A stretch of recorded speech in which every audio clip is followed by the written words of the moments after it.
I might have your attention, ladies and gentlemen. I think we're just about ready to get going again. This session is considering some lean construction initially, and at the end of the session we'll be looking at some renovation project. First speaker is Richard Fitzpatrick. Richard is Director for Programme Management and Project Controls the National Paediatric Hospital Development Board, as a member of the Board Executive with responsibility for delivering the National Children's Hospital, the largest single capital investment in healthcare in Ireland. Prior to joining the board, Richard held a senior position with Dublin City Council. Prior to this, he was Project Director for the construction of University of Ulster's new campus in Belfast City, and also Managing Partner of E.C. Harris's consultancy business in Ireland. Richard is Chair of Lean Construction Ireland, an independent all-Ireland voluntary not-for-profit association leading the initiative to transform the Irish architecture, engineering and construction sector through collaboration and the application of lean thinking and practices. So today Richard will address us on a vision for a lean transformation of the construction industry. Thank you.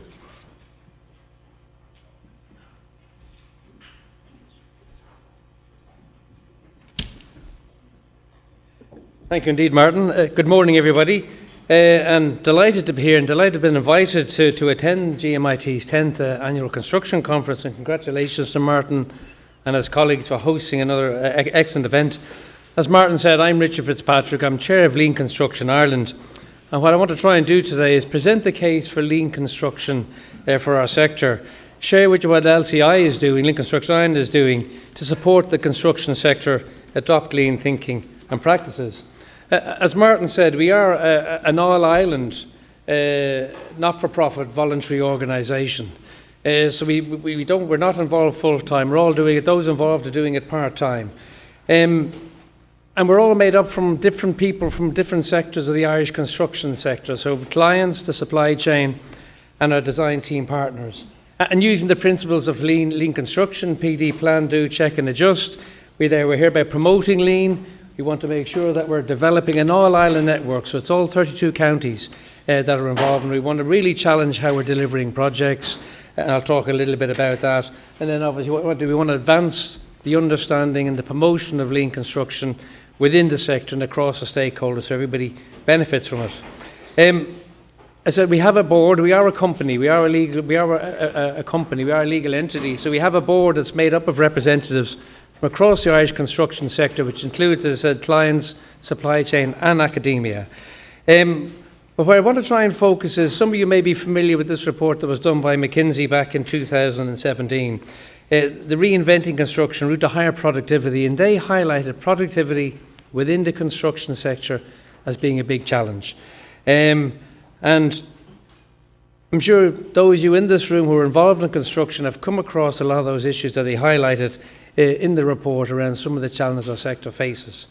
But I think what's worth noting is the sector, we're not saying our construction sector is bad. I think that's a misnomer sometimes we get. Construction is not, it's not very efficient, it's not effective, but it bloody provides a lot to the economy. And John talked about it earlier on. He said that the GDP contribution this year, 23 billion. That's a significant contributor. It's about 7% of our GDP. So we know construction has a key role to play in the Irish construction sector and our economy. And that's exciting for everybody here who's involved in construction and for students coming through. But McKinsey's report highlighted the opportunity to actually deliver real value and improve productivity. I think the figures here are based on the global scale. But if you look at the investment that's going into the construction sector here in Ireland, both public and private, with Project 2040, there's research in the States that shows there's about 50% waste in the construction sector. And when you talk about waste, you're talking from the whole life cycle, from planning through to design, into construction, and obviously post-construction. But 50% is a huge factor. And if you look at it, it is a laggard as an industry in terms of how it's trying to change, how it's trying to deliver greater efficiencies. But that's the opportunity, and that's what we want to try and look at. And some of you may well be aware the Department of Public Expenditure and Reform have appointed a team to look at how can we improve productivity within the Irish construction sector. And they've been engaging with various people and various people within the sector to try and understand how do we increase productivity. And I'm sure you have your own thoughts on that, but the findings hopefully will be coming out in the next few weeks or coming months. And I look so forward to seeing those, see how can we drive productivity improvement within the sector. And that's what McKinsey were talking about, the need to do that. But what they've identified is under 3 key areas, where the areas for improvement are, where are the root causes that are causing problems. And they've identified there external forces, industry dynamics, and firm level operations. You can see different areas in that you can relate to in terms of how does that affect us in terms of how we're delivering projects. One of them there is about obviously the skill set and the capability of the industry, never mind the productivity efficiency need.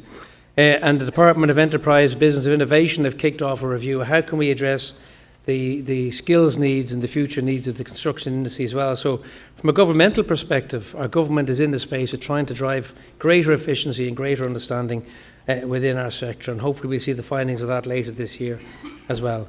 But these root causes, some of us are more familiar with them in terms of project delivery, and some of them are outside of our control in terms of regulation, EU regulation and government policy. But all we can do as a sector is try and see how can we raise those issues and get them sorted.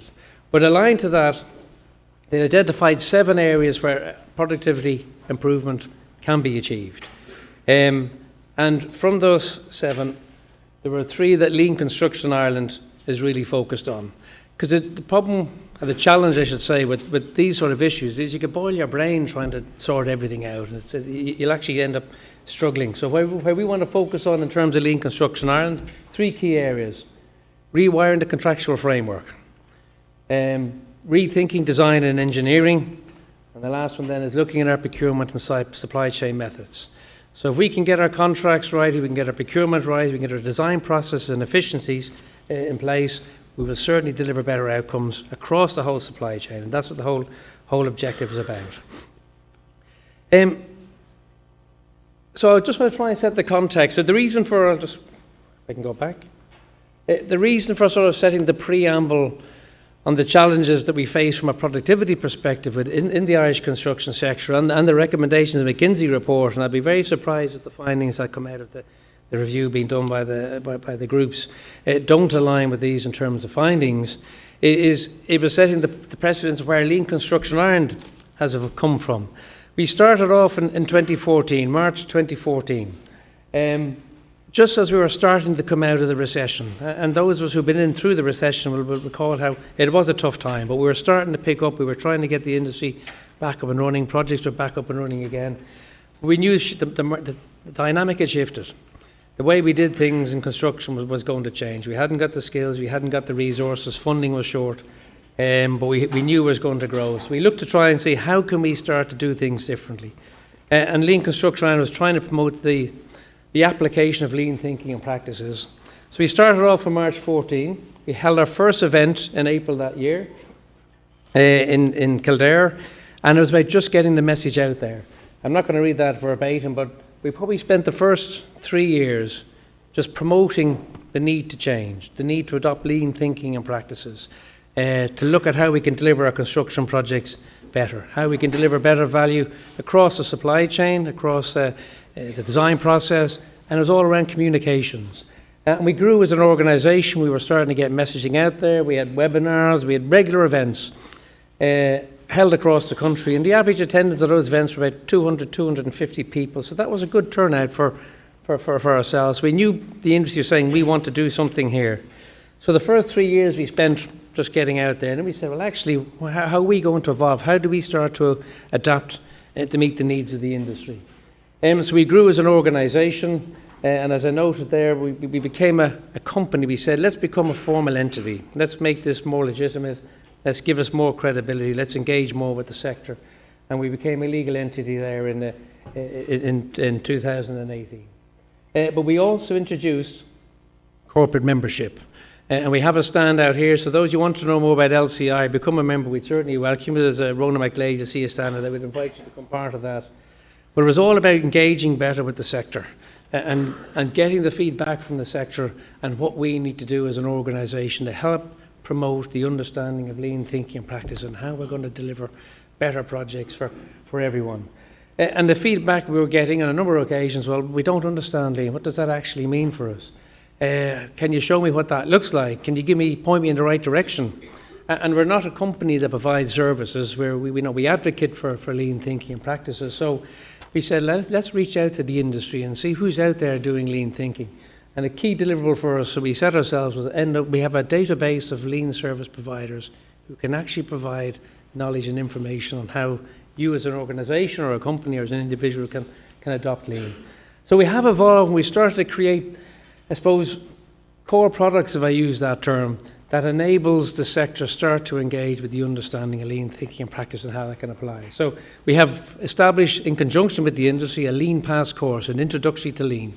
And that's run through approved accredited providers, not by LCI, but by them themselves, the lean service provider and organisations, and people get commended in terms of their knowledge of Lean Pass. We're going to develop on that.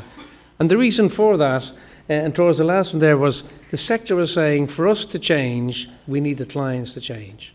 So it's got to be led by the clients. The supply chain were certainly more advanced, I would say, because the nature of their business, they had to change, particularly coming out of the recession. They had to be more effective at resources, more effective at their cash flow. So they were looking at how they could make business more efficient, their business more efficient. And why was that? Part of our planning process over the last couple of years has been trying to identify where do we want to bring the relationship we have with the industry, with the sector, from an LCI perspective, how are we going to grow that and evolve it, and where's the area of focus? So there are three key areas. Clients demanding and pushing lean as part of their project delivery requirements. The contractual process, getting lean into the contracts process, driving that want for change. And then capability development.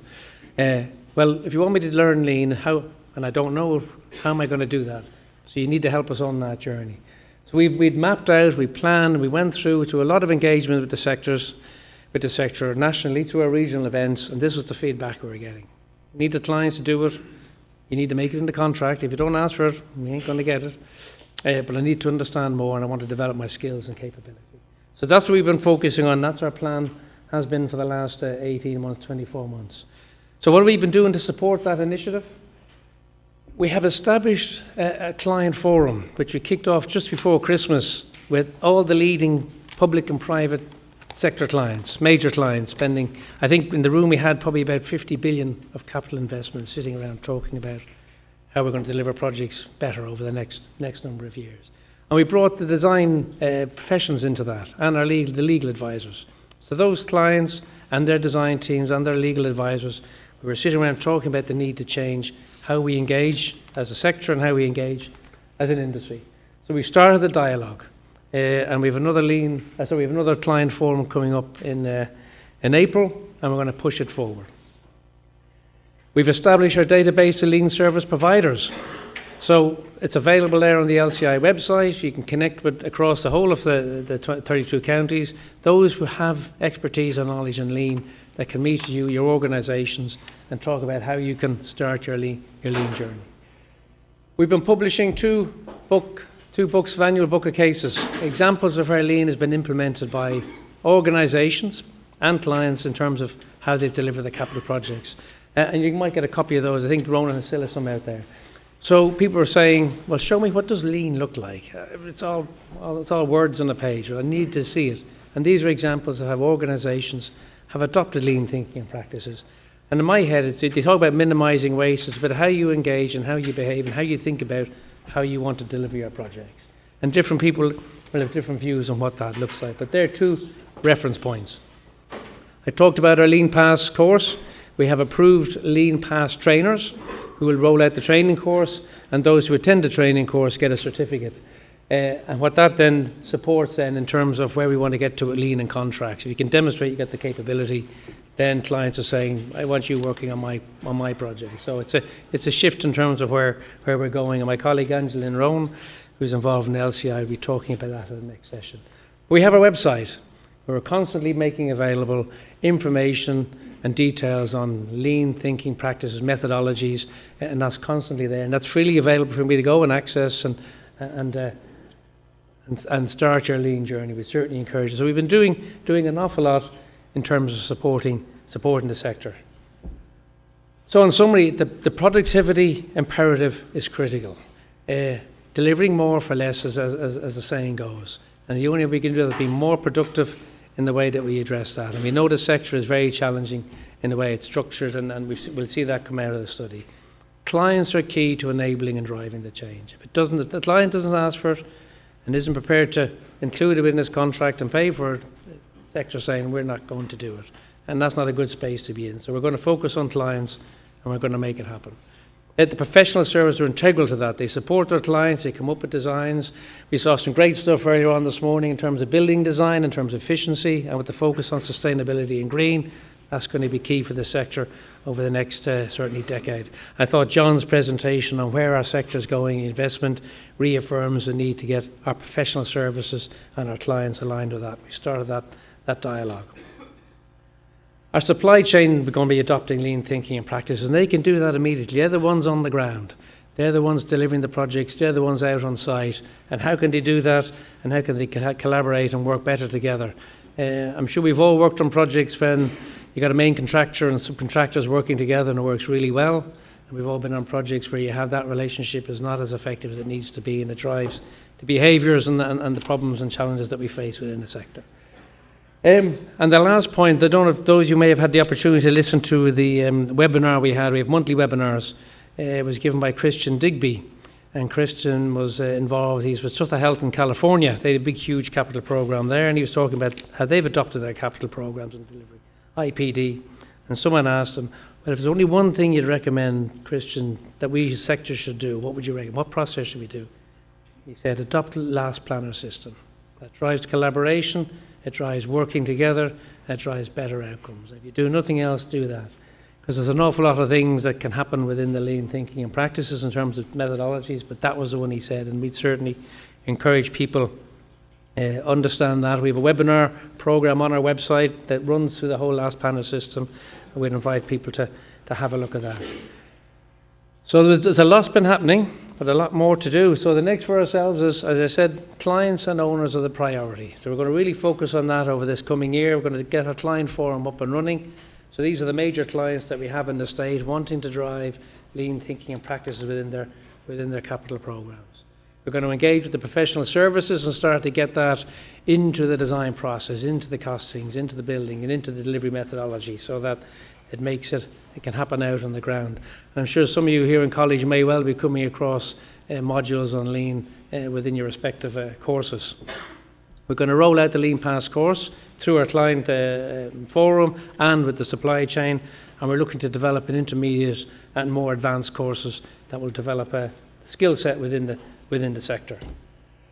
But we're going to keep pushing this message. How can we do things more effectively, more efficiently? And when you heard the earlier presentations this morning, it's a great time for the sector. It's a great opportunity for us. I mean, it's going to grow.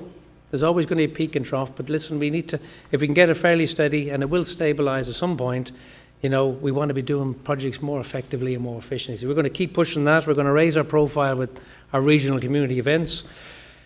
We want to push our corporate membership, because it's through the corporate membership that we start to get the message out there, and our members are starting to better understand how they can deliver better values to their businesses. I think, as Joanne said, I'm not worried how an organisation measures their own value, whether it's financially or otherwise, but I think lean thinking and practice certainly delivers a better behaviour and outcome for all involved. And we want to get our members more involved in the LCI. We are voluntary.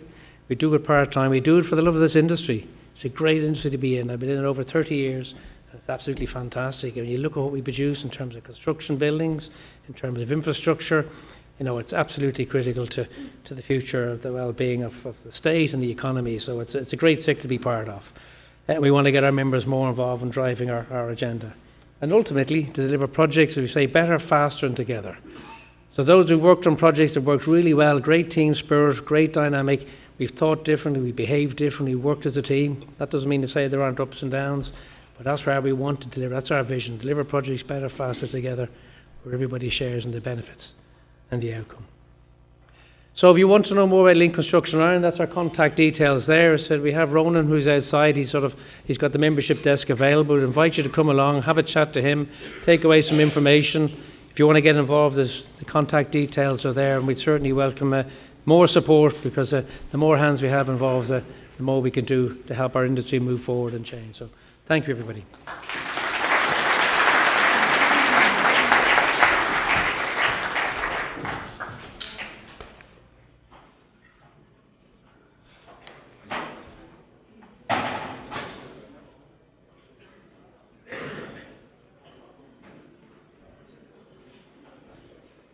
Okay, thank you, Richard.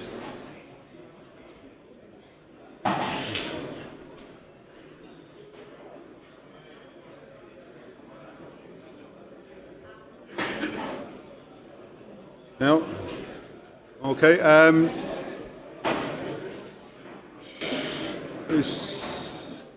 we settled, ladies and gentlemen? Thank you.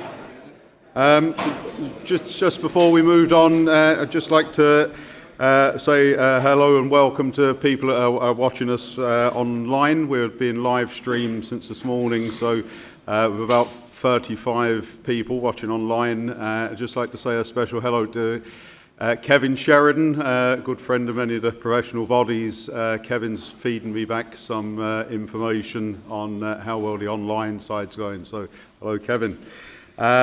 So our next speaker is Angeline Rowan, again she's speaking on the topic of lean construction. So Angela's a partner in Philip Lee's Solicitors Construction Projects and PPP team, having joined Philip Lee from another leading Irish firm last year.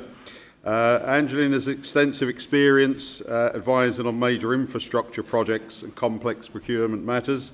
She's advised on some of the most significant projects in Ireland in recent years, including the National Development Finance Agency on the Social Housing PPP programme, Third Level Institutes PPP, which we're getting a building at GMIT, Grange Gorman DIT Campus PPP, and the primary care centres. In the area of construction, Angeline advises funders, developers, employers and contractors on all aspects of construction law, specialising principally in non-contentious areas such as commercial, office, residential, healthcare and energy projects. She advises on many of the standard forms of contract, including the public works contracts, architects contract, engineers contract, FIDIC, MF1 and new engineering contracts, as well as drafting bespoke contracts. So today, one of the things various people that have been involved in LCI have been discussing over recent years is where lean fits in the contractual process of construction. So Angeline's going to consider the barriers and drivers for lean construction in the procurement process. Thank you.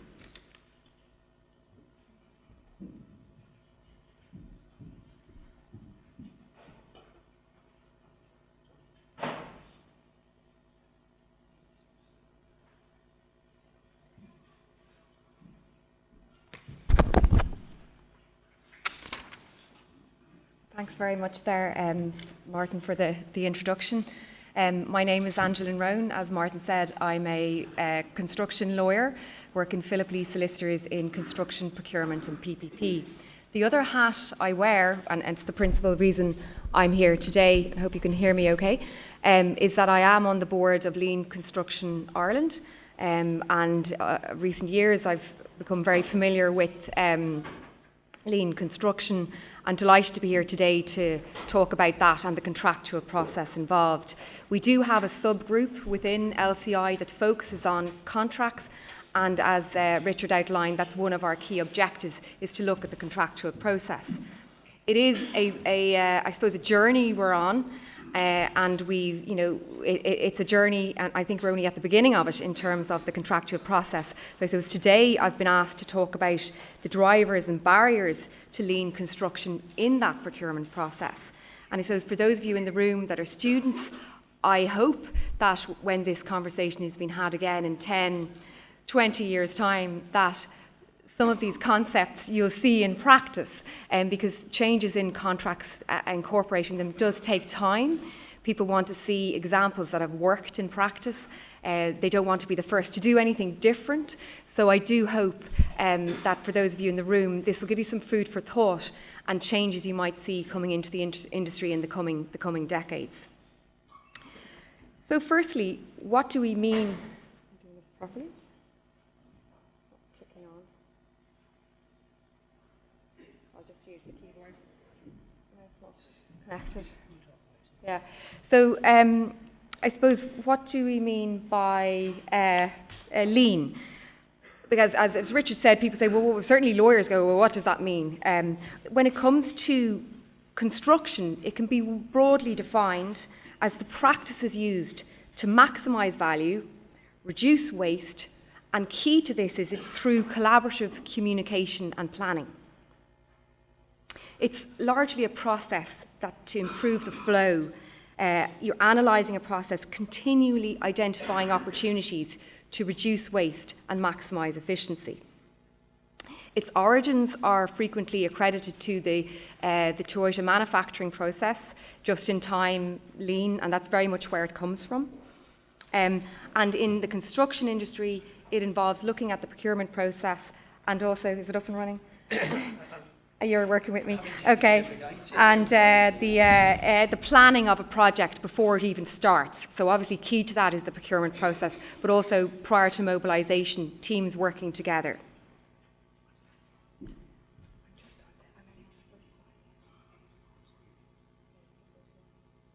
Okay, well, I'll just keep going anyway. So the consideration, when we talk about a procurement process, what are we talking about?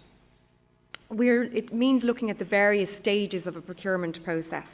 Principally, you'll have your tender stage, and then you'll have the contract that's ultimately entered into between the parties. So I'm going to look at both of those. So the tender process, the pre-qualification, the RFT, request for tenders, and also then consider the contract form that's ultimately entered into between the parties. So I'm going to look first at the drivers. Drivers, and I think that's a very positive place to start as opposed to the barriers. It was mentioned earlier by John, the Project 2040. So there's significant increase in the level of activity in the construction industry in Ireland in the past number of years. I was working in law and construction in those years of 2008 to 2012, and I can tell you it was pretty dismal. But things have significantly picked up since then. So in the coming years and presently, there's a huge amount of investment in infrastructure and construction projects. So that's clearly a big driver. The National Development Plan, which was mentioned this morning, it's part of Project 2040. There's 116 billion planned in infrastructure spend by the government over the next 10 years. Great, thank you. It's expected that the public capital investment will reach 4% of national income this year, which is well above the European average of 2%. The population growth up to 2040 is 1.3 million extra people living in this country, and it's estimated that 500,000 new homes will be required up to that time, up to 2040. So the increased activity poses considerable challenges both for the industry and the clients that are requiring these projects to be built.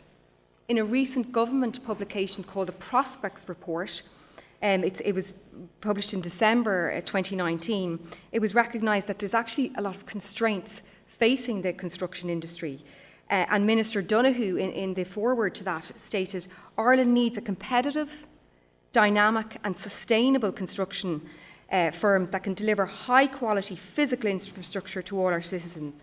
He says, our prosperity depends on it, and the government and industry must work together to make that a reality. So the upshot of that, and what's coming out, certainly on the public sector, is a recognition that we need to do things differently. There's a need for a change of approach. And clearly one driver to change that approach is the procurement processes that are used and the manner in which the public sector procure construction projects. In March 2019, the government launched a review of the procurement policy for major public works, and that involves looking at the capital works management framework. So that's the public, for those who don't know, that's the whole framework, contractual policy around what contracts are used for major infrastructure projects in the public sector and the use of the public works contracts. So they are undergoing review at the moment. It started in March 2019, supposed to take in around 18 months. So this is a unique opportunity for the government to see how change can be brought about. And again, a driver to look at lean and how it can improve the processes and develop that sustainable, dynamic construction industry that the government recognise is needed. Richard mentioned the McKinsey report underlying the productivity imperative, and I think that report is clearly underlying that something needs to change. I mentioned about the government recognising that we actually do need a modern, innovative and resilient construction sector. The recession, there were construction firms going out of business weekly, and there needs to be a sustainable industry into the future that can build out this infrastructure. There was also mention earlier about the imperative of climate change, and you need a construction industry that is sustainable so it can actually meet those challenges of climate change, embracing innovation, new technological developments. So without that sustainable industry, they can't invest in resources in order to meet those challenges. So the imperative is a clear driver to look at lean and how it can improve productivity and create a more sustainable construction industry. I mentioned there in the slide around the Egan report, that's a UK task force that were asked to look at the construction industry. It's back as far as 1998. And they recognised that there was significant change required in the construction industry. They've been doing the same thing the same way for too long. Other industries have moved on. And the urge in that report, which I think is still applicable today, is to look at the whole process and what changes can be brought about. I think there's a rather stark comment in the slide there where it said the industry had two choices. They either ignore all the evidence of why they need to change, and or believe that they're so unique that they don't need to look at the lessons learned. So it's really a challenge to the industry, and I think that challenge is still there. So it recognised in that report that there needed to be radical changes in the processes, and it actually says in the report, sustained improvement should be delivered through the use of techniques for eliminating waste and increasing value for the customer. And these are core to the lean philosophy. So another driver of change is how we actually, how we contract. In the US, there's been significant development around thinking around lean construction process and techniques, which extends to looking at the actual contract forms that are used. In 2004, the Lean Construction Institute in the US, and there's streets ahead of us insofar as I can gather when it comes to lean, they looked at the relationship between the types of contract used and lean construction. And we talk about it in law, traditional contracting, which is a more adversarial approach, which is quite typical, and something called relational contracting, which is much more of a cooperative, collaborative type of model. And in there was a paper published subsequent to this symposium that was held in 2004 by the Lean Construction Institute. And there's leading persons in this field. Glenn Ballard, who actually spoke at one of our events last year, was one of the authors of this report. And they said that the contract form alone will not be sufficient. You do need a change of behaviours and culture. Nonetheless, they said that the actual contract form can facilitate the pursuit of lean ideals. And I've put up on the slide there some points around what we call traditional contracts. There was a report done by PwC Australia, which I think is just a really excellent read. It was published in 2018, you can get it online, about collaborative contracting. And they highlighted 4 things that are not working when it comes to traditional contracting. And I just summarised 4 of them there on the slide. The risk allocation. So when we come to typical traditional contracting, you have your risks, you give them to one party or the other, But the issue with that is when it comes to solving complex issues that might arise during a construction project, because they're inherently risky, they're over duration of time, something always arises. But are the parties actually incentivized to work together to solve these problems? And invariably, the traditional contract, they're not. It's a blame game. Who did what? I didn't do it. They did it. The designer's at fault. No, the contractor's at fault. So it's again, does that serve the purposes of a modern society and also a complex contracting? The other item they mentioned was fixed prices do not incentivize or motivate. So, in fact, if a contractor is on a fixed price contract, there's a question around, in fact, the way they make the most money and profit is to minimize the costs. They gave the example of, ground conditions risk. If there's an issue there, it's back to the contract. Have they priced it in? And unfortunately, the evidence is that in certain contracts, you just end up in dispute, and there's time and money involved in resolving these issues, rather than a contract that might incentivize the parties to minimize costs, come up with technical solutions, and then work them out together. There's no incentive to contain the cost impact of variations. And finally, the last point was around, obligations to cooperate in contracts. They are difficult to enforce, which is a fair point.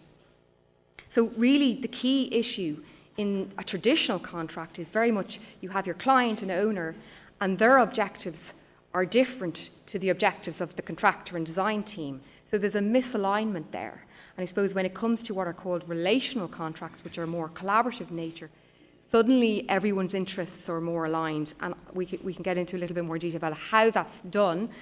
Some of it is around, how one is rewarded financially, target pricing, what's called pain gain share. So if the cost goes up, everyone takes a little bit of a hit. And certainly that incentivizes people to work together to reduce that impact.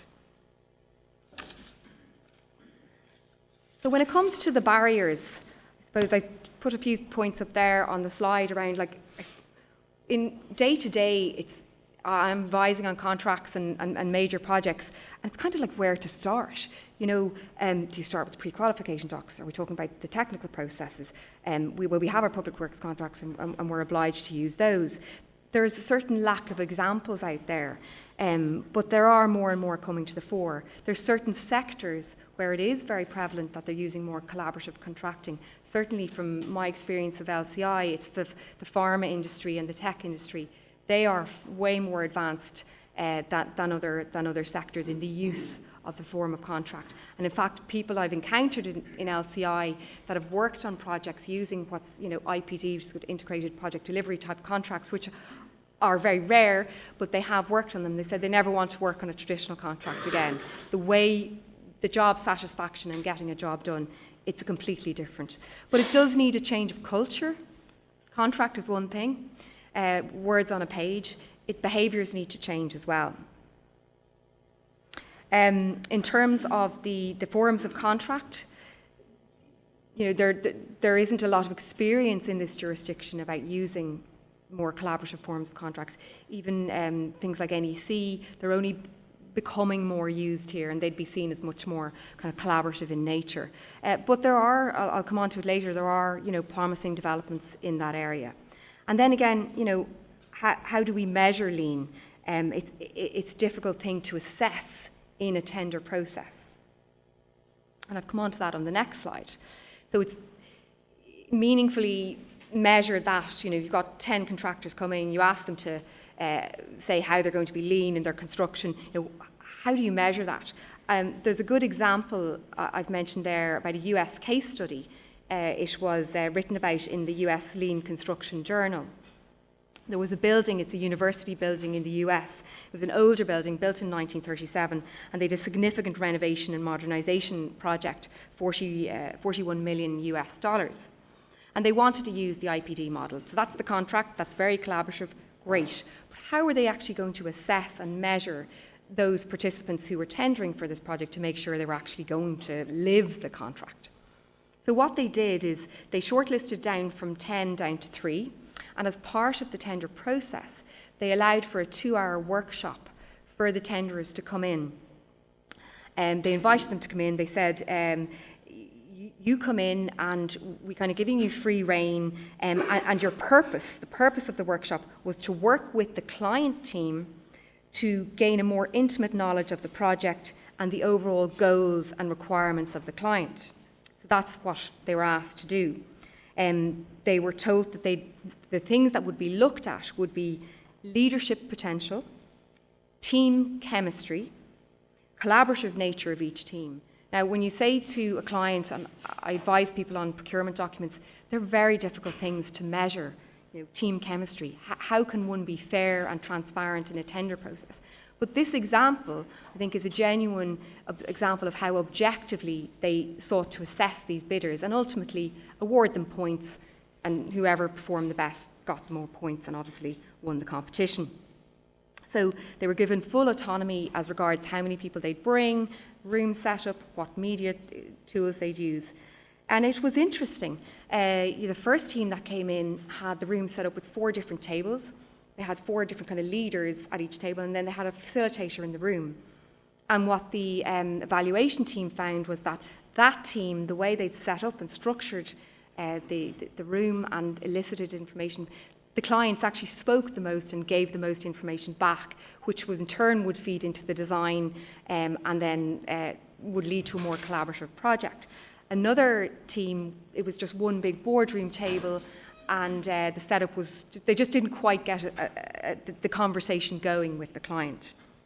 And then there was another one, was kind of a halfway between the two.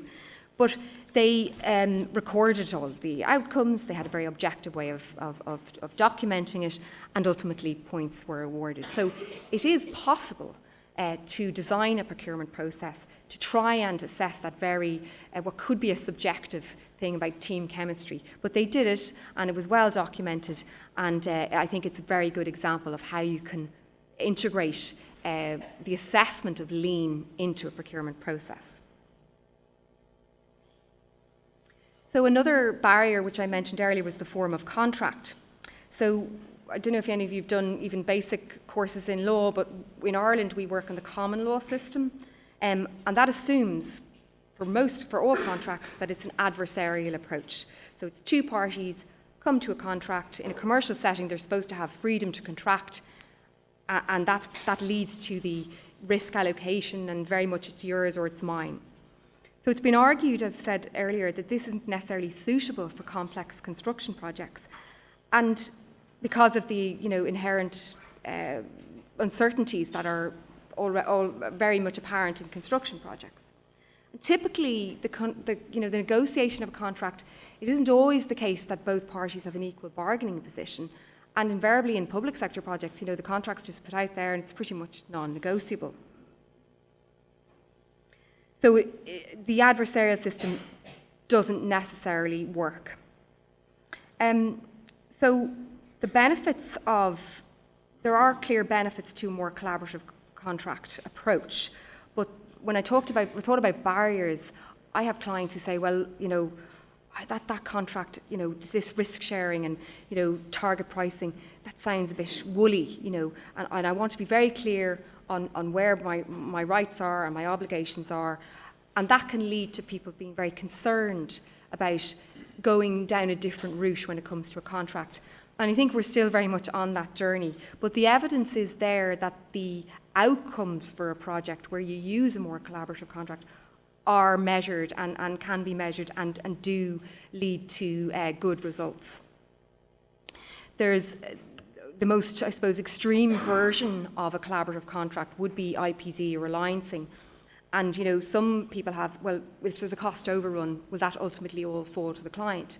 That's not necessarily how they're designed. In fact, what most IPD alliancing contracts allow for is that there's a pool of profits. So in an IPD, the most purest sense, you have your contractor, design team and client all in one contract, and then their profits are put in a pool.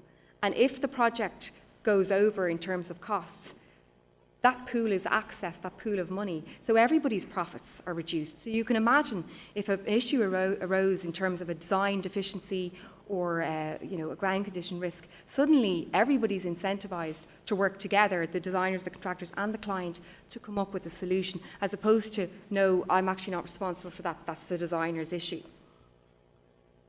Another example is in an NEC4 contract, they've got an early warning system, and the contractor is supposed to, as early as possible, bring issues to the client's and the team's attention so that they can work together to resolve it.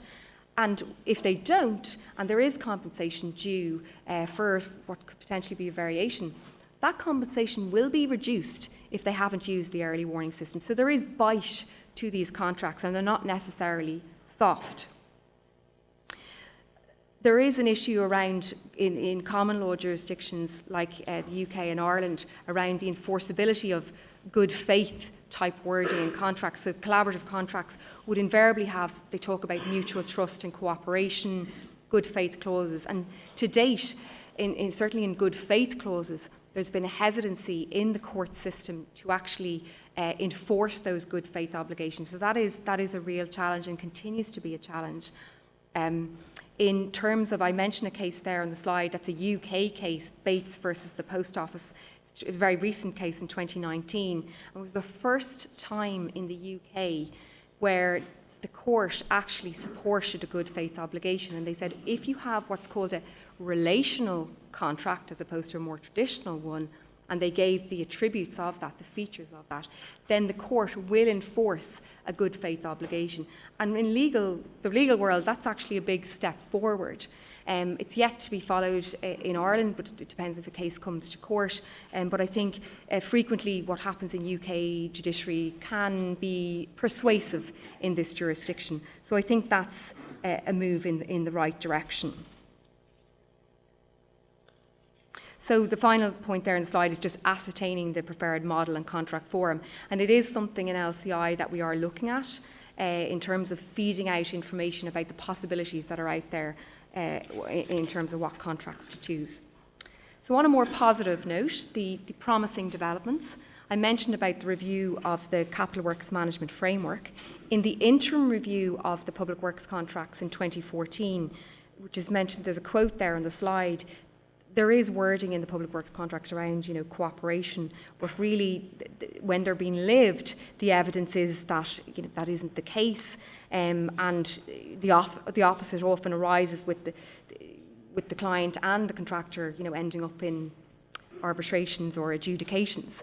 And it was very encouraging to see the comment that during this period of engagement and looking at these contracts, the government are looking at ways in which the cooperation measures can be better integrated into contracts and parties incentivised to ensure a better outcome for the project. And that's all about what we call collaborative contracting and lean, and hopefully we will see more evidence of that coming in the next turns of these documents.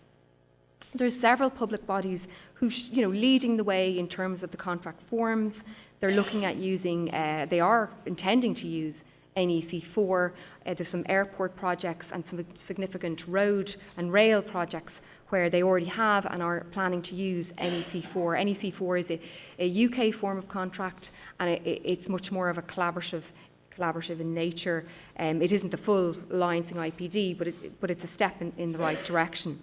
There's also, in the UK in 2016, they published a thing called the Framework Alliancing Contract, and I've seen David Mosey, he's in King's College London, speak on that contract, and it genuinely does seem to be gaining traction in the UK.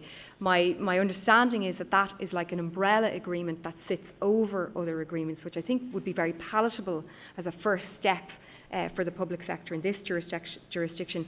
And I know there's some third level institutions looking at using that on their projects in Ireland. As recently as I think late last year, the Crown Commercial Services, which are like the OGP in the UK, have adopted a 30 billion contractor alliance based on using that framework contract. So I think it's a real runner, and it's been used in other jurisdictions such as Italy as one example. So lean construction processes as well can still be used without changing the contract form. So there's very much the opportunity through the specification and through the RFT asking bidders to actually say how they will incorporate lean into their projects, and then putting that in the actual contract so that there is KPIs relating to how they use lean in their thinking, in their practices, and in their construction techniques. And I don't think there's anything to stop anybody seeking to incorporate that in any contract. Richard mentioned some of the things that Lean Construction Ireland are doing in this area to support the incorporation of lean techniques and thinking into the contractual process. We have our annual book of cases, which from a lawyer's point of view, I find really useful to read because it really gives you a grasp of what it means. And many of those projects, they don't necessarily work under a collaborative contract, but they are incorporating lean nonetheless with very positive results for the contractor, the supply chain, and the client. The annual conference we have later on in the year I think is very inspirational, and there's a lot of examples and ideas which I think are really encouraging. And then we have regional events as well, and webinars I know were mentioned. In the contracts group in LCI, we carried out a survey on the most commonly used contracts in Ireland, in addition to some others that are more used less frequently. And they're mentioned there in the blue colours at the end. So we asked the people that were surveyed to kind of award marks towards different aspects of these contracts. So we asked, which were the ones they thought were more adversarial, which were more collaborative, which had more the ability to support lean requirements. And the result is there on the slide. The public works contracts were deemed or perceived to be the least collaborative, right up to IPD. JCT, RAI are quite low, which are very commonly used, obviously. Well, the RAI, obviously, in Ireland. FIDIC is kind of in the middle. The FAC is the one I've mentioned earlier. NEC4, very much moving towards the more collaborative end. And I said we are seeing examples of public bodies seeking to use that in Ireland. The contracts group in LCI are looking at ways, and indeed we've been asked by one public sector body to suggest wording that they'd incorporate into their tender process to include lean requirements, and we're going to make a few suggestions in that regard.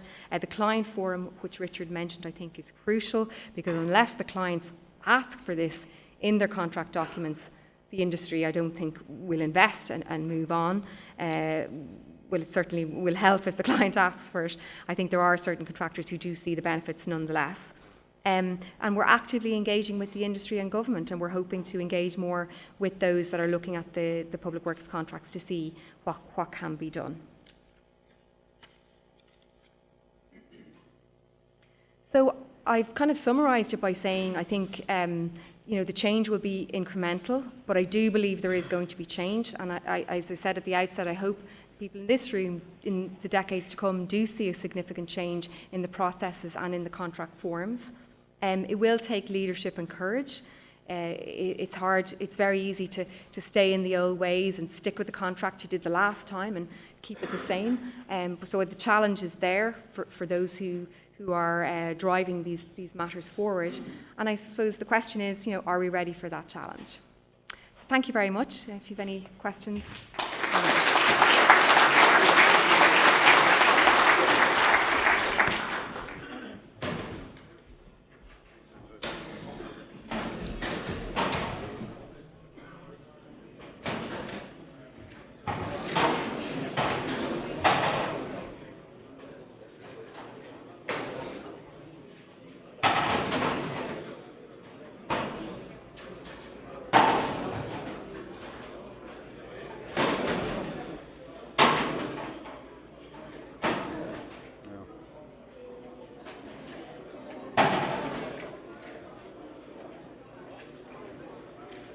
Bit interaction with next door, but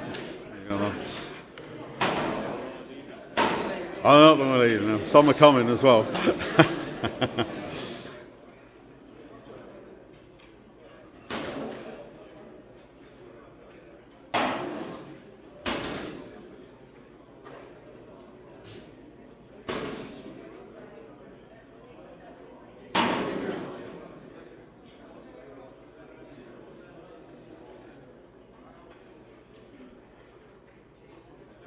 Now, we're about ready to start again. We've actually two presenters presenting the last presentation in the slot, so apologies to Nancy O'Keefe, we didn't manage to get your name into the programme, Nancy. We have David Humphreys and Nancy O'Keefe presenting together.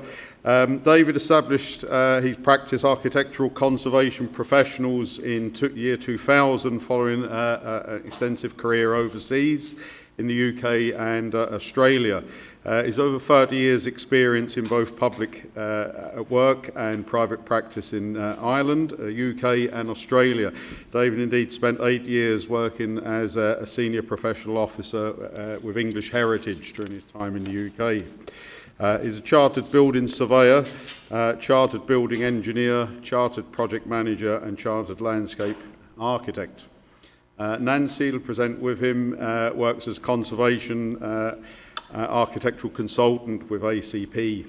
Nancy has over 5 years experience in the refurbishment and adaptation of historic buildings gained in Ireland and Australia and manages projects for ACP for all stages from inception, design, planning, tendering and procurement of the work. She's got a particular area of interest in construction materials, in particular timber and its use in historic roofing works. So today, David and Nancy will give us a great insight into their latest award-winning renovation project in Spanish Arch. Thank you.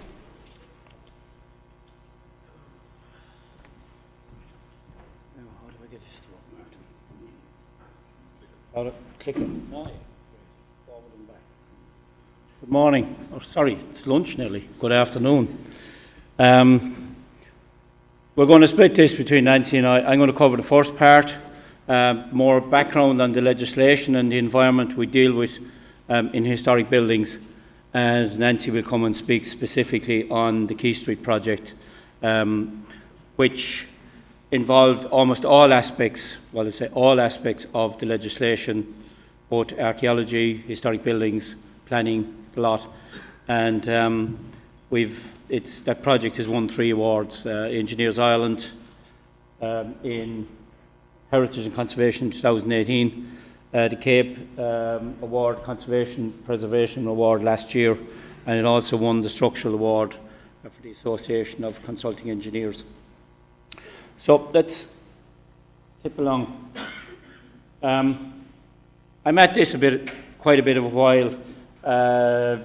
I set up the practice in 2000 after coming back from England and realising there's no conservation being going on here in Ireland almost at all.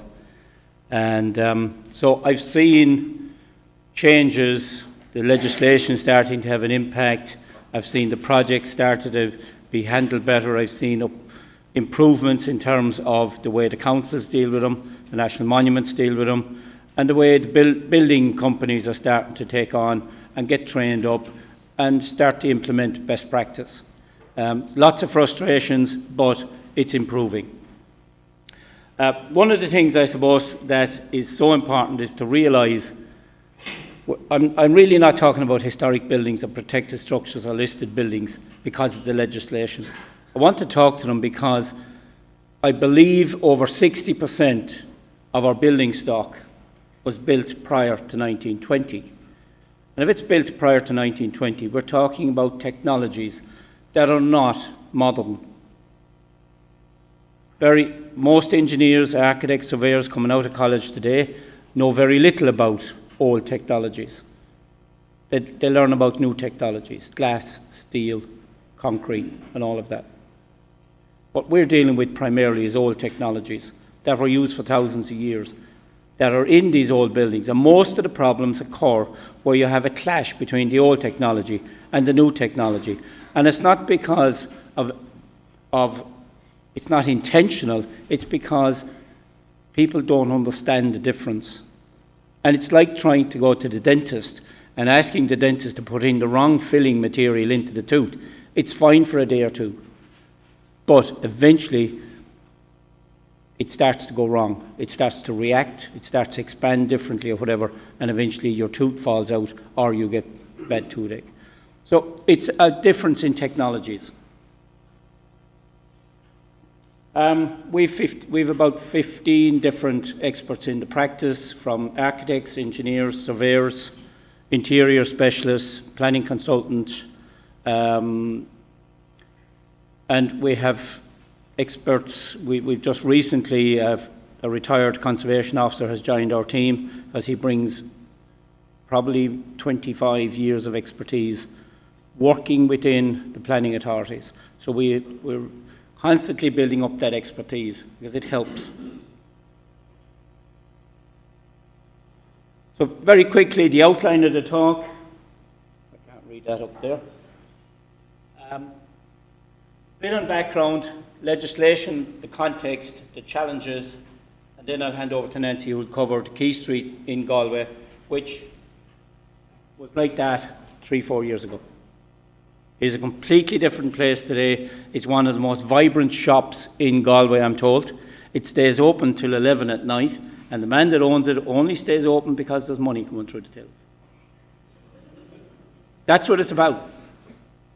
Historic buildings have to have an economic use, otherwise they have no future. And it's about finding that balance between an economic use going forward for the old building, incorporating everything else that we can. And there's always compromises. We're not into having museums. There's museums as museums. But historic buildings always had a use, and when the use stopped, they fell down. So that's the challenge, really, finding a use that works economically and then putting it into play. And this is a real success example of that.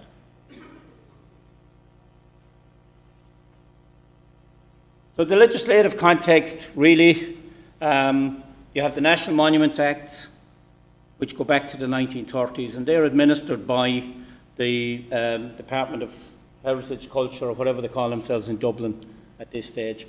They work through the local authorities, but it's different legislation. And we have Part 4 of the Planning Act, 2000 Planning Act, which is administered through the planning authorities. They have conservation officers who advise within the planning departments, and you have, out of that comes protected structures, which many people call listed buildings. Listed building is a UK terminology. Protected structures is the Irish one. We have architectural conservation areas, and we have supporting that. Then the department started this programme of updating the records through the National Inventory of Architectural Heritage, where they've gone from county to county updating the surveys. It's not perfect by any means, but it is a really good resource and very, very helpful. We also have the archaeological survey, which is ongoing as well.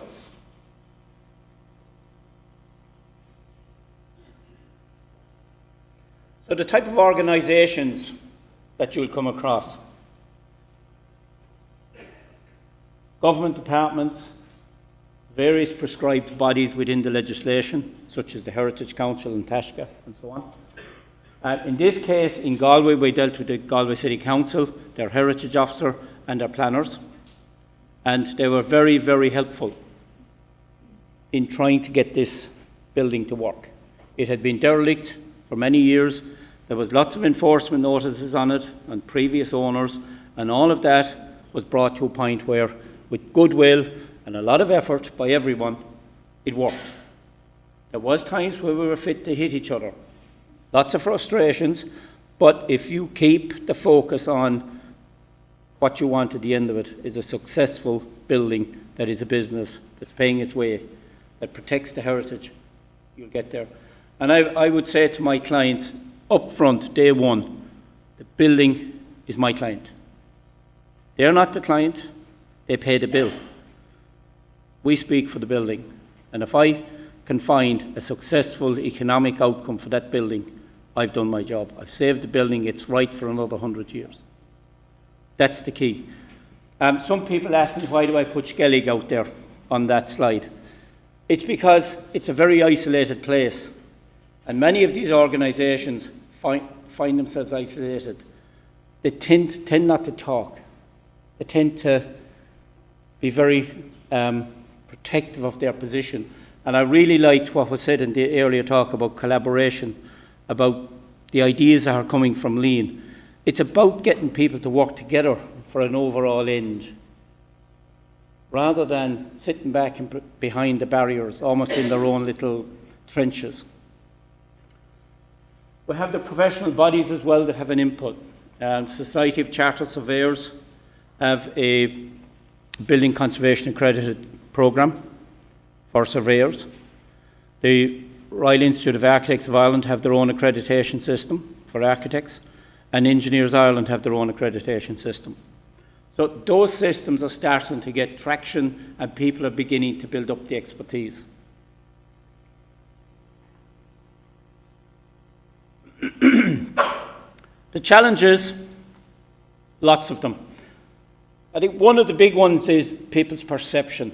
We drive around the country and you see lots of examples of these type of buildings in villages and in rural areas. And the perception is we can do nothing with them. They're gone past it, they're ready.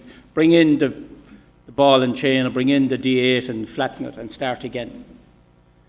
Now, if you were coming at it from an environmental point of view, you're saying you're losing a lot of embodied energy. You're losing an awful lot of local materials. You lose an awful lot of all of the expertise. Building that's been there for a long time. You're losing the crafts. And if we don't have the buildings, it's very hard to develop a craft basis. So many of the objectives that we find in terms of coming from climate change and all of that, these buildings were built from materials that were sourced locally. The stone was probably quarried less than a mile away. The timber was cut probably from the forest just up on the hill. The windows, okay, the glass wasn't probably made locally, but it didn't have far to come. All of that's there. So the perception of these, we need people to see them differently. We need to see these buildings, particularly in the villages, that these buildings have actually got a future. We can upgrade them. We can convert them into residences that meet modern requirements.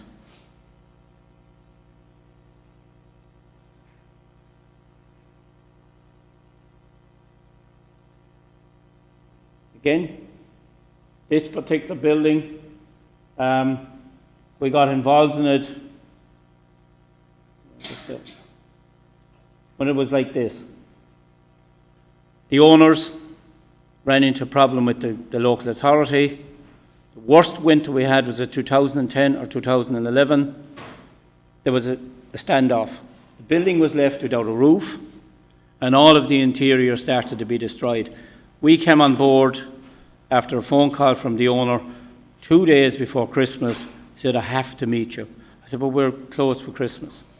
No, he said, "You don't understand. I have to meet you." I met the man, had a look at the building. Straight away after Christmas, I got into negotiations with the local authority to see could we get a roof put back in this building before the whole thing was destroyed.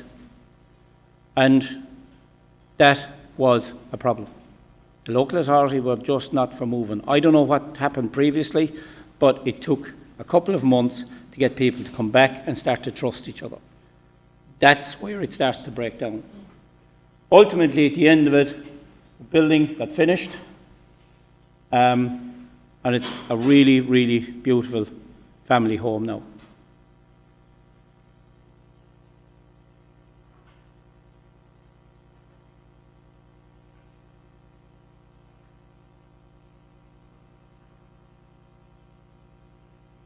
Now, building on the right, this is about 2005.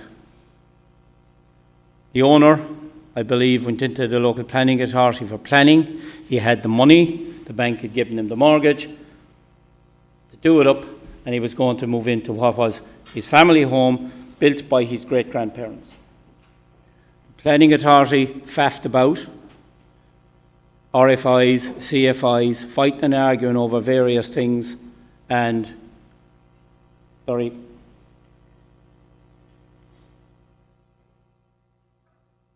That's what it's like today. Such a pity. When you compare it to this, it's even in probably worse condition. And it's down to people. It's down to people getting off their behinds and working together for the greater good of the building. Not about taking the entrenched position whereby they're fighting and arguing over petty little stuff ultimately. It might sound really technical and it might sound very important, but when it destroys and leads to the building being destroyed, then it becomes very, very small in the overall thing. And in many cases, professionals, people in local authorities and so on, they can get into entrenched positions, and it is very hard to get them out of it.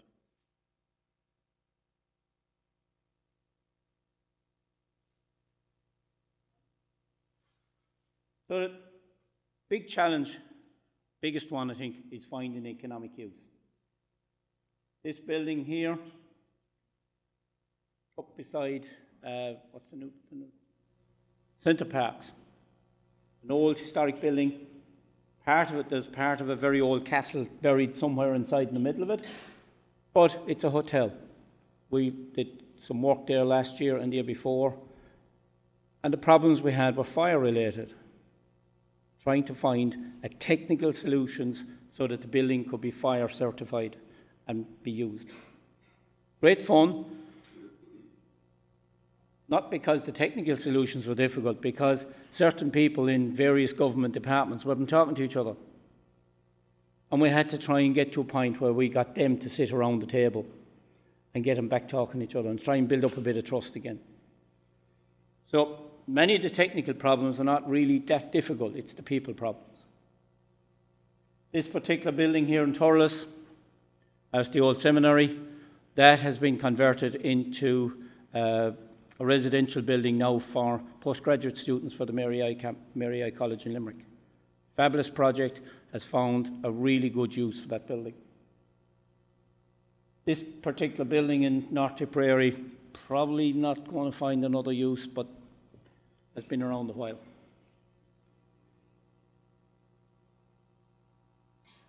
Okay, this is where it becomes so interesting. We talk about our culture, we talk about Ireland and the culture, and we all think about the dancing, and we think about the music, and we think about the hurling and the football. We seldom think about the old trades. We certainly don't think about our buildings. But we get fierce excited about river dance and all of that stuff, and every year coming up to September, there's people nearly killing each other over whether it is Galway or Limerick or Kilkenny or Tipperary or whatever it is. And it's great to see that enthusiasm. But we could do it a little bit more enthusiasm about old buildings as well, because they have a use. So we go around the countryside and we start seeing disappearing before our eyes. And one of the greatest examples for me is lots of beautiful old 19th century ironwork. Oops, losing my train of thought on this thing.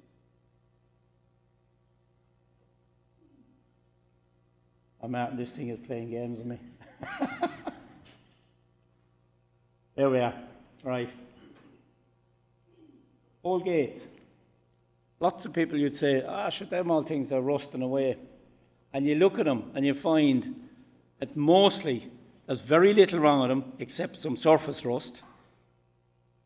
Some of the techniques that have been used in them are absolutely fascinating because they've been probably done by a local blacksmith who had developed the technique generation over generations. And you can almost tell. But they're just been cast aside. And the material that's in them, wrought iron, is no longer available. So in a way, we're losing something. We find them around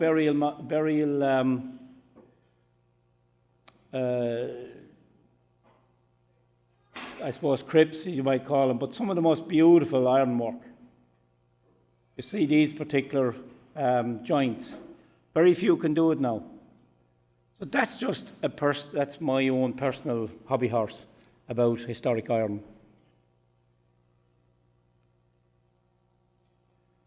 Another big area is inappropriate repairs. This is where we're using the wrong materials for the repair, and in many cases we make the wrong decision because we assume that something that's that looks like in bad repair is no longer repairable, and in most cases it is repairable.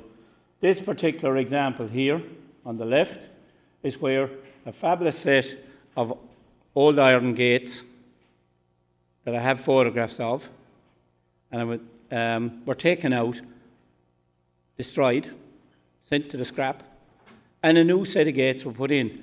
Why? They were gone beyond repair. I could be very rude and say absolutely not. I have photographs of what they were like. The day I visited the particular site, the maintenance man in charge of maintenance was all excited, telling me about how to restore the gates. So I said, let's go and have a look. And when I got there, I began to realise that we had a complete set of modern gates. They even went about, they just cut off the original connector to the pier with an angle grinder. Everything else, they made absolute bits of the stonework where the railings were coming up out of. And then, in order to hang the new gate, they ran 4 chemical anchors into the stone, a bit of a flat plate, a little bit of a threaded bar, and that's it. And it's about as rough and as unsophisticated as you can get.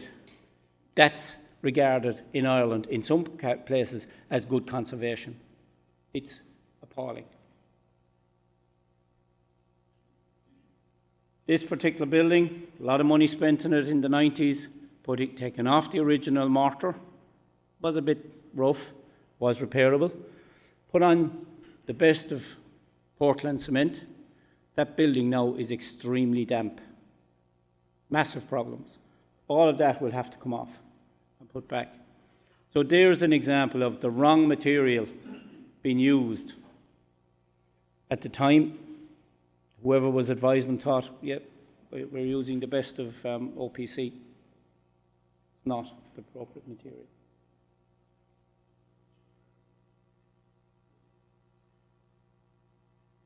The technical challenges, I suppose, very simply are where you've new and old technologies coming together. How do you make them work? There is a lack of expertise out there, both professionally and within the trades, but it's improving. I think some of the biggest challenges are coming from how do we incorporate the challenge of fire engineering into all buildings. It does present a lot of challenges.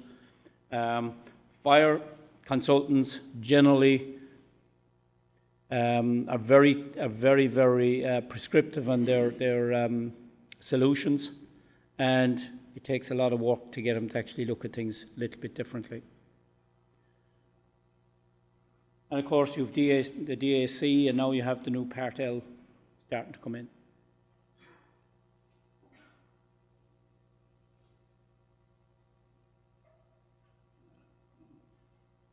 Now I'll hand you over to Nancy. Thank you very much.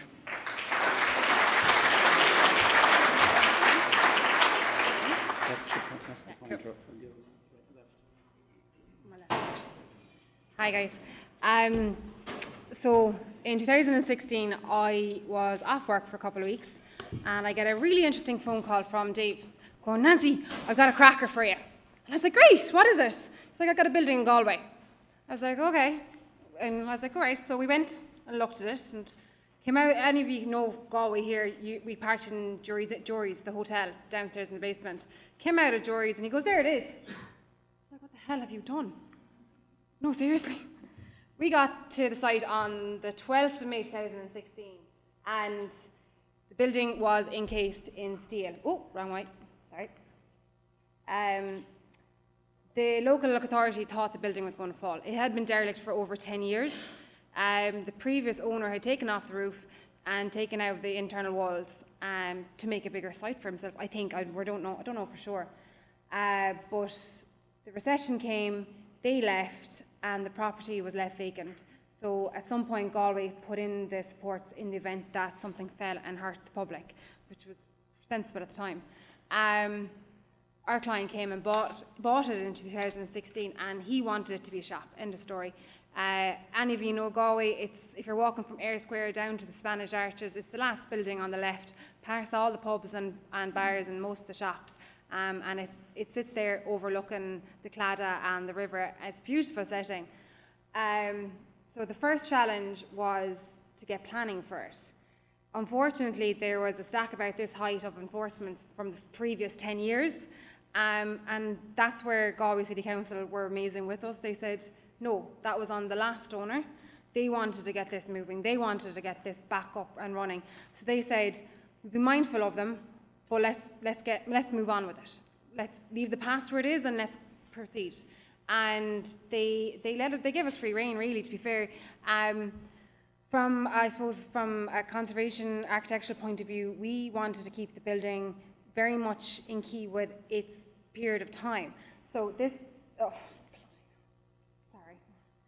building here is number 25 Key Street. That's a medieval building that was, at the time, we thought was dating about 1500s. The buildings down here is number 2 to 4 Key Lane. That's the end gable. They were all fill-ins around the 17th and 18th century. They were put in there between two buildings, and they were two up, two down houses, really. So the council said we didn't have to reinstate the walls, so we put a shop in there, and that's what we did. And after, I think it was 10 months or something like that, we got planning permission with a rake of conditions attached. But we started work in September 2017. We started works on site. Unfortunately, one of the hardest things to do with this building is actually get a new structure into it. How do you do that? The walls had been exposed for over 10 years. There is lime mortar in those walls. They're not built with cement. They're built traditionally. So there's lime in those walls, which means they've been open for 10 years. So most of the grout and everything that holds the building together is more than likely gone. Nature just washes it away and it disintegrates. So we engaged with a structural firm here from Galway called Tobin's Engineers, and we worked, myself and Dennis and Matthew kind of decided we wanted to put in a structure inside the building that was independent of the building but connected to the building, if that makes sense to anyone. All right, good. I got a nod. I'm good. So what meant was we literally put up a whole load of columns and put in a new concrete floor and continued the columns up to put in a new ring beam that the new roof would sit on. So and we anchored them back in to the existing structure so that the whole thing tied together. But there was no new weight going down on the walls, which was kind of key because of anything could have happened. We worked with a fantastic builder who really approached, I suppose, kind of like Lean now, to be honest. They really worked with us as a team, and we approached this as a team. There was QSs, ourselves, archaeologists, structural engineers, project managers, and the builder, who at the end of the day is the person doing the whole work. And we all work together as a team, because if you don't work as a team on something like this, it's not going to work. And we had a deadline, and the client was like, we have to make the deadline, and that was it. So we did, and within 3 months, I think that was taken in, around the end of September, we had the first floor in. And then on the 21st of December 2017, the timber trusses went in. And that was the first time in over 10 years a roof structure had started going back up on that building. Back to the whole conservation thing and keeping the buildings within their period, a lot of the design was done for its building. So the medieval section of the site, actually we put up a traditional medieval roof, which looks something like this. It's very traditional. You find them a lot in England. Not so many left are surviving here in Ireland. But then on the lateral side, within 2 to 5 Key Lane, we put in king post trusses.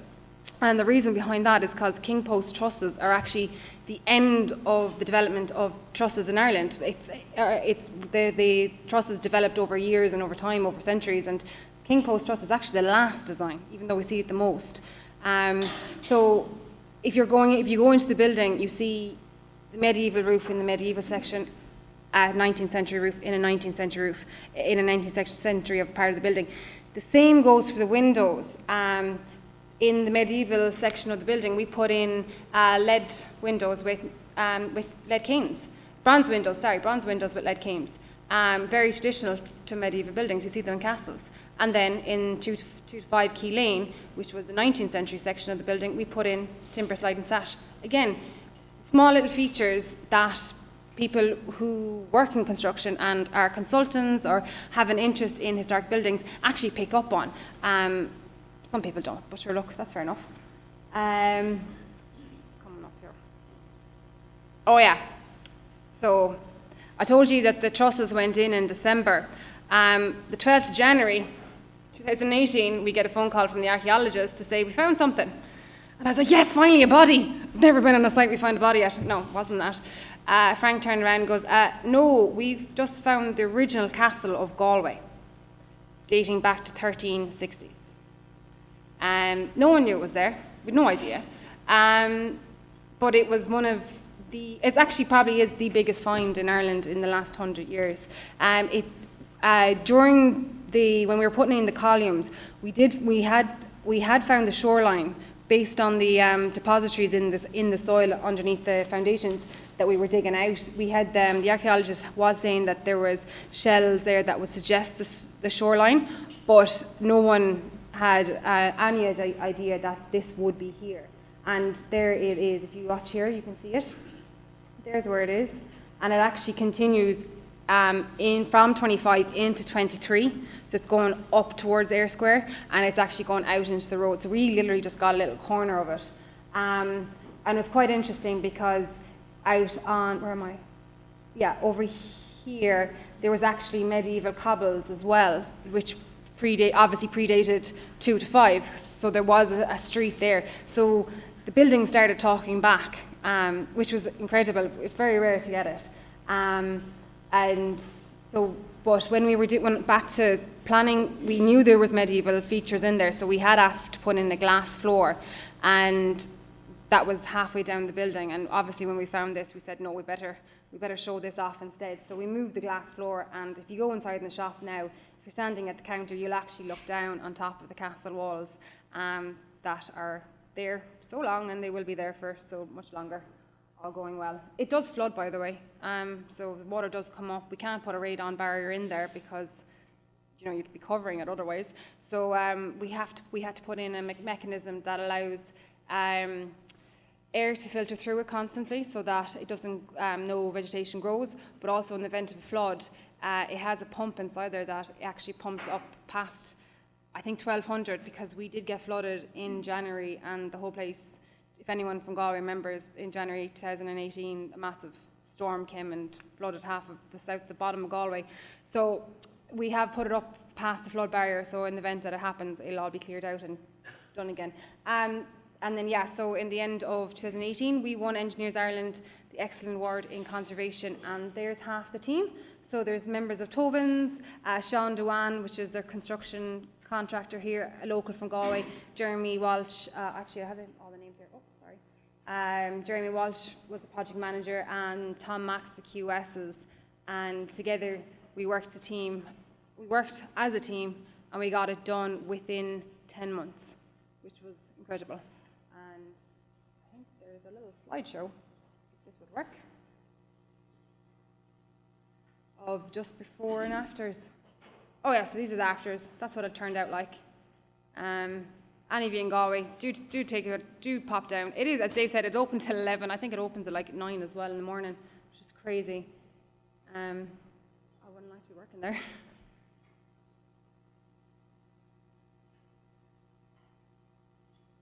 So there's our slide and sash windows and our King Post truss roofs.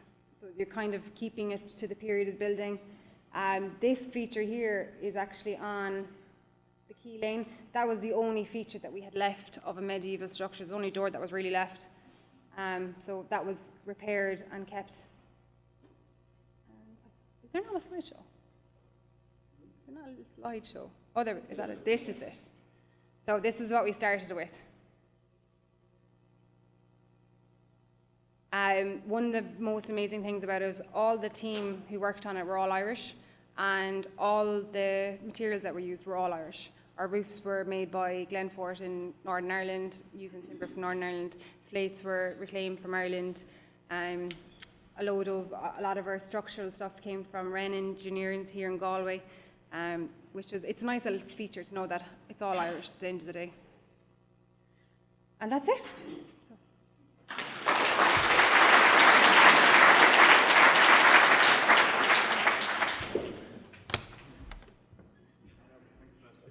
Stunning project to work on, I think, isn't it? Yeah. Congratulations. So, questions for the speakers?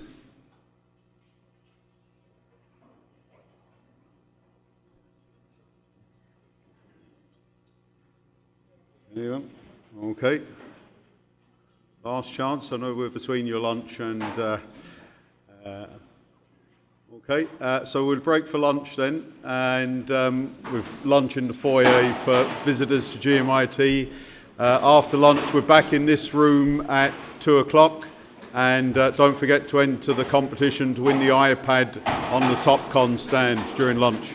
Thank you.